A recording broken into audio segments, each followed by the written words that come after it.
어떻게 성령과 끊임없이 동행할 수 있습니까? 어떨 때 그 교회에 오고 예배드리고 할 때는 성령에 대한 인식을 하고 임재를 의식하고 하지만 어떻게 24시간 언제나 어디서나 그런 일이 가능하다는 말씀입니까?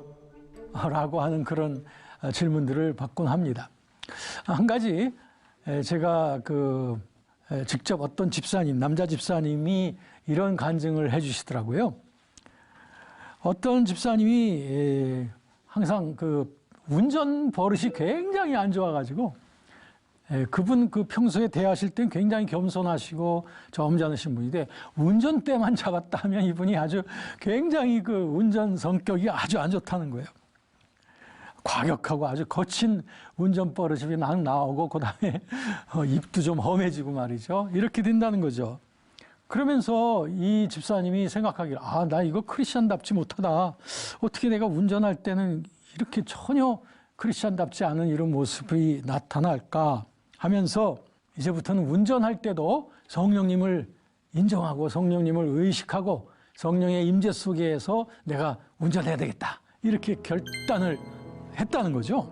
그래서 그는 운전대만 잡으면 성령님 함께 해주심을 감사합니다. 주님과 함께 운전합니다 하면서 주님의 임재 속에 운전하는 그 훈련을 계속했다는 거예요. 처음부터 잘 되지는 않았겠죠. 그런데 점점 더 이 집사님에게는 운전 스타일이 이제 변화되기 시작했다는 거예요. 왜냐하면 운전대만 잡으면 성령의 임재를 맛보면서 주님과 교제하면서 운전하기 때문에 운전 버릇이 좋아진 건 뭐 말할 것도 없거니와 운전 시간 자체가 예배하는 시간, 아름다운 은혜의 시간이 되었다라고 하는 그런 간증을 제가 들었던 거죠. 여러분, 이거는 그분만의 일이 아닐 것입니다. 저와 여러분들의 삶 속에서도 때로는 우리가 모난 모습, 또 균형 잡히지 않은 모습, 또 크리스찬답지 못한 그런 모습으로 살아갈 때가 종종 있습니다. 바로 그런 영역에 우리들은 그리스도의 임재를 자꾸 모셔드려야 돼요. 자꾸 환영해야 됩니다. 그래서 그리스도의 주되심이, 성령의 주되심이 이때도 또 내가 이런 일을 하는 바로 이 시간에도 함께하고 계시다라고 하는 것을 늘 고백하는 이런 삶을 통해서 우리들은 점점 더 주님의 쉬지 않는 임재 속에서 살아가는 훈련을 하게 되는 것이죠. 이렇게 끊임없이 성령님과 동의하는 삶, 창세기 5장에 있는 그 에녹에 대한 말씀 있지 않습니까? 그 말씀 들으면서 저는 저대로 큰 은혜를 받습니다. 거기에 이렇게 은혜롭게 에녹이 하나님과 동행했던 사람이었더라 라고 하는 그런 기록이 있습니다. 에녹은 65세에 무드셀라를 낳고 무드셀라를 낳은 후 300년을 하나님과 동행하며 자녀들을 낳았으며 그는 365세를 살았더라. 에녹이 하나님과 동행하더니 하나님이 그를 데려가심으로 세상에 있지 아니하더라. 창세기, 성경의 제일 첫 책인 창세기에서부터 하나님과 동행하셨던 바로 에녹의 기록이 여기에 아주 영광스럽게 나타나고 있지 않습니까? 300년 동안을 하나님과 동행했더라. 이거 참 우리들의 큰 도전을 주고 있습니다. 우리 300년 아니라 30년이라도 우리 주님과 동행한다면 우리의 삶에 얼마나 놀라운 변화가 일어나게 될까요? 우리 이런 고상한 목표를 가지고 주님과 동행하는 것을 나의 삶의 큰 목표로 삼고 살아갈 수 있는 우리가 되었으면 좋겠습니다. 자, 이렇게 주님과 동행하는 삶에 있어서 은혜의 수단들을 많이 참여하고 활용해야 된다고 제가 말씀드렸지 않습니까? 그런데 또 우리에게 주님과 동행하는 삶의 큰 도구가 되어지는 아주 중요한 인생의 그 도구가 있습니다. 그게 뭐냐면 우리에게 다가오는 이해하기 힘든 여러 가지 시련들이에요. 시련들. 그 시련들이야말로 하나님께서 우리에게 연단을 하시고 좀 더 주님 앞에 더 가까이 부르시기 위한 그런 목표가 이 시련 속에 들어있다는 거 여러분 아시죠? 야고보서 1장 2절에 보면 너희가 여러 가지 시련을 만나거든 어떻게 하라고요? 온전히 기쁘게 여기라고 말씀하고 있습니다. 왜냐하면 그 시련에 목표가 있다는 거죠. 그 시련에 우리가 믿음으로 연단되어 가지고 소망에 넘치는 사람이 되게 하는 것. 그것이 바로 시련의 목표라는 거죠. 사도 바울도 이런 시련을 겪고 나서 뭐라고 고백하고 있냐면 고린도후서 1장 9절에 보면 우리로 자기를 의뢰하지 말고 오직 죽은 자를 다시 살리시는 하나님만 의뢰하게 하시려고 자기에게 아시아에서 많은 환난을 당해서 죽을 고생을 하고 마음의 사형 선고를 받은 줄 알았다라고 말하고 있지 않습니까? 왜 그렇죠? 이 시련의 목표는 자기를 의지하지 말고 하나님만 의지하게 하심이라. 네, 정말 여러분, 그러므로 우리들은 여러 가지 종류의 시련들 속에 하나님의 사랑과 성실함이 나를 향하여 있다고 하는 것을 여러분 인정하시죠?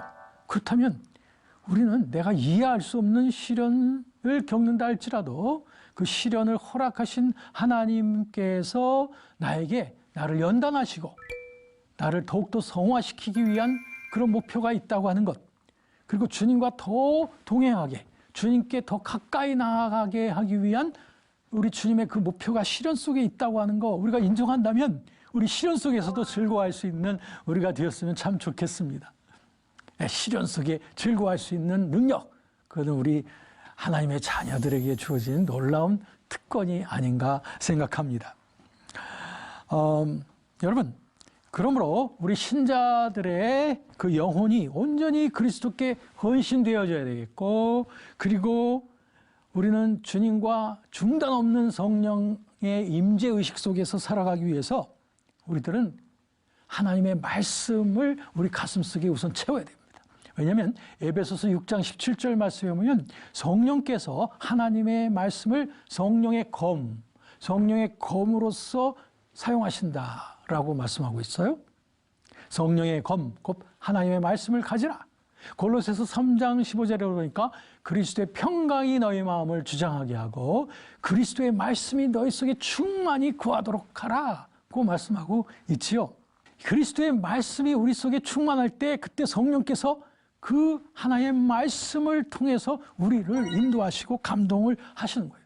성령께서 우리를 인도하시고 감동하는 것에 가장 힘있게 사용할 수 있는 그 수단이 바로 하나님의 말씀인 거예요.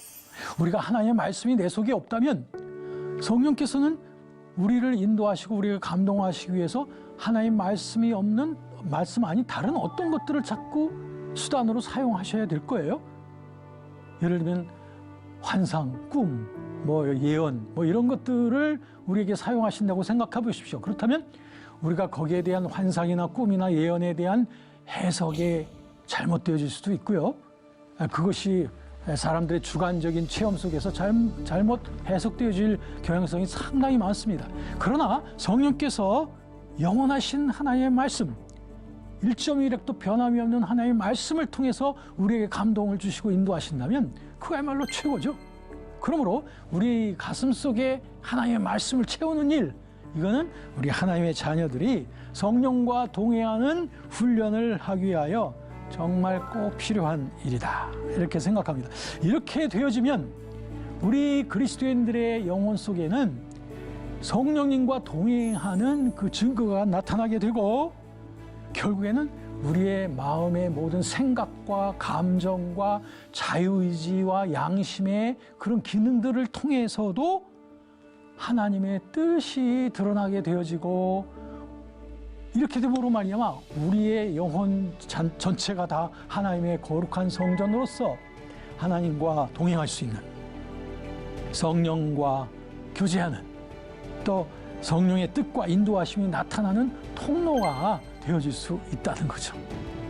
그러므로 여러분, 우리가 주님과 신령한 교제를 하기 위해서 기도원을 갈 때도 있고 금식 기도를 일주일 동안 할 수도 있겠지만, 이보다 더 근본적인 것은 하나님의 말씀으로 우리 자신을 채우고, 그리고 주님과 동행하기 위해서 내 의식적인 그런 우리 생각과 감정과 그리고 의지를 주님 앞에 드리면서 쉬지 않고 교제하려고 노력하면 그렇다면 우리는 일상 속에서 우리들은 성령과 동행하는 그 신령한 생활이 우리에게 가능하다고 하는 것을 우리가 경험하게 되는 겁니다.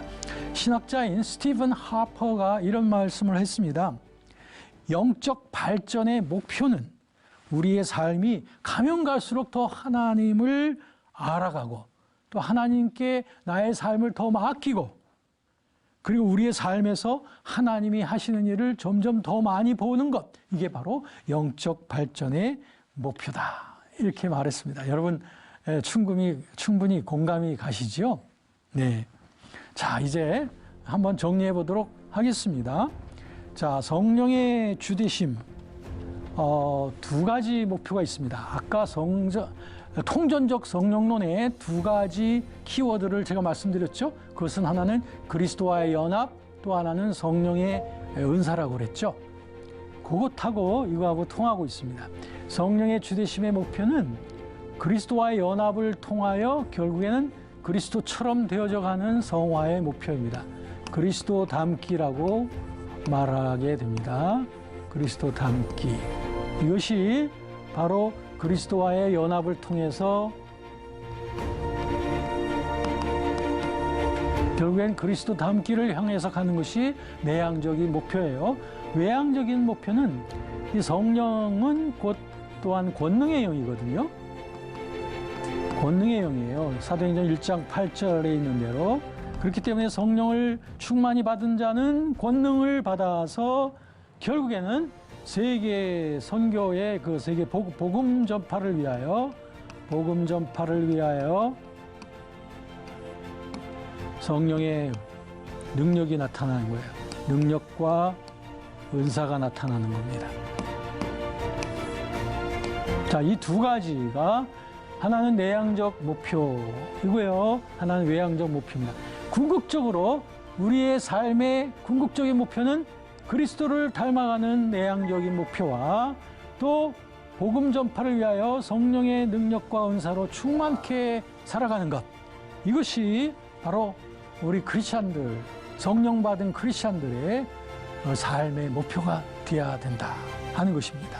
오늘 어떻게 들으셨습니까? 오늘 제가 성령과 동행하는 삶이 어떤 것인가에 대해서 풀어가면서 궁극적으로 저는 성령의 충만함에 성령의 주되심의 삶에는 내향적인 목표가 있으며 또한 외향적인 목표가 있다라고 이렇게 정리를 했습니다.